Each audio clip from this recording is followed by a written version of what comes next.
Hi everybody and welcome to another Lightroom 5-minute quick edit. Today I'm going to take this raw file and I'm going to turn it into a picture like this at the end in no more than 5 minutes. So let's get started here. The first thing I want to do is bring up the shadows just because there's so much shadow detail that can be recovered here. And also I'm going to bring down the highlights slightly so these very bright areas in the background aren't quite as crazy anymore. Then I'm going to bring up the whites a little bit to bring back some of that dynamic. And I also want to bring down the blacks just slightly so there's still some contrast in the dark parts. Now clarity will work absolutely beautifully here because I do want to bring out all of these textures.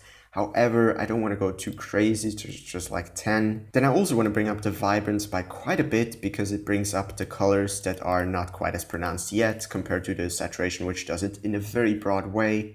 Then I'm going to go down here into the tonal curve and just bring up the lights while bring down the darks. Just make a basic S-curve here to add again some contrast. And I want to go into the split toning and do what I always do, is just adding warm tones in the highlights right here, just a little bit of saturation, and then adding some blues in the shadows. Don't want to go too far into the purples, and I definitely only want to add a really small hint of saturation here. So then all of this detail stuff, we won't have time for that, but we will have time to add some vignetting. So just gonna add like 11 maybe, bring the midpoint towards the center, bring the feather to the right. And I think that looks pretty good basically. So now I'm just gonna fine tune the color temperature, and that can always be tough because I do kind of like it more warm than might look natural here.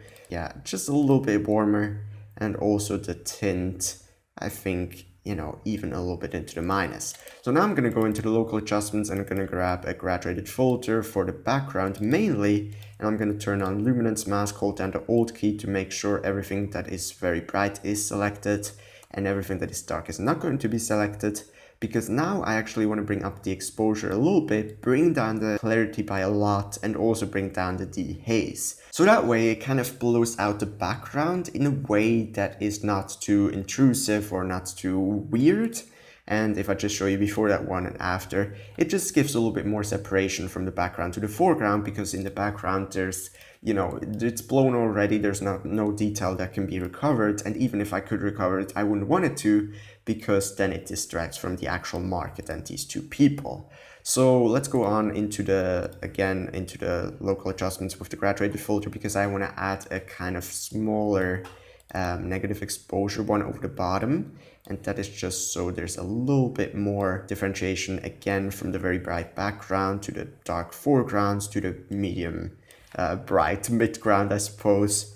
And I think that looks pretty good. So now what I'm going to do is just add some radial filters for the dodge and burning. Now dodge and burning is making individual parts either darker or brighter, and that way you can add so much dynamic and differentiation. I'm definitely going to work with the plus exposure a lot more than with the negative exposure here, because I just want to right click and duplicate some of these filters. And the great thing is with these radial filters is that it's very fast to do. So you can just right click, duplicate, drag it over another spot, adjust some things if you want. You know, sometimes it can work to add a little bit of warmth in the bright exposure filters, because normally speaking the warmth comes from the exposure. And I might even do that over here a little bit to brighten up Earth's face, and right click, duplicate. And you know, in terms of the plus exposure, I think maybe just like one more filter, and that's pretty much it. So now I'm going to go and grab some minus exposure filters, just with minus exposure of course, also minus shadows, and a little bit into the minus blacks. Now I want to add a very big one over the left part of that guy, so the shirt has some differentiation as well, and the left side is a little bit darker.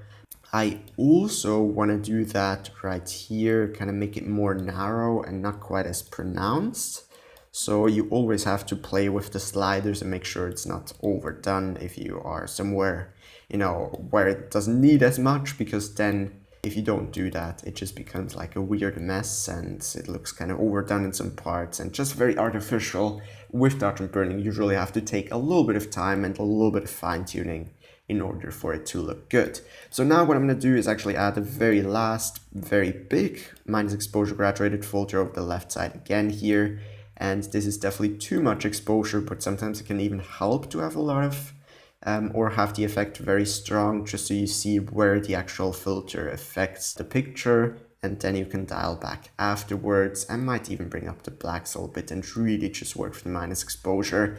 And with that being said, actually, I almost wanted to say that I'm done, but what I'm gonna do is just reset everything for a last filter, make it a little bit brighter, and just have a very big one with a little bit of minus clarity, more plus exposure, and a little bit of warmth here, just so it blends in better from the background to the foreground. And now I'm gonna say that I'm done.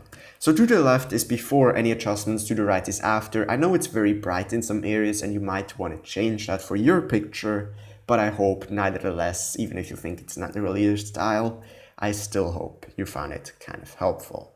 Anyways guys, have a wonderful day and keep on editing great pictures.